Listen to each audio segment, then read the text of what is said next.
د لاندې خبرو څخه ځانونه وساتئ، سړی پرې سخت ګناهګاریږي.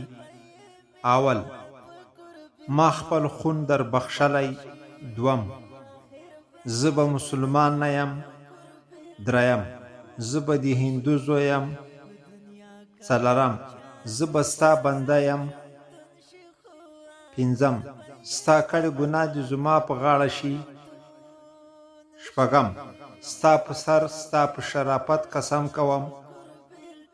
اووم: پیغمبر مې د شفاعت نه کوي. اتم: د اسلام څخه یې زموږ زړه را تور کړ. نم: د ملا د نوم څخه مې زړه تور دی. لسم: ږیره زما او واکې د ملا. 11: اسلام خو یوازې په ږیره کې نه دی. 12: واده په ګډا او مړی په ژړا ښکاري. 14: ستا ږیره، ستا حیا، ستا ایمان، ستا مذهب، ستا غیرت داسې و داسې کړم. 14: د دې مسلمان نه کافر ښه دی. 15: حلال او حرام پکښې چا راوړي. 16: زه خو څه بزرګ نه یم. 17: موسیقي د روح غذا ده. او داسې نور.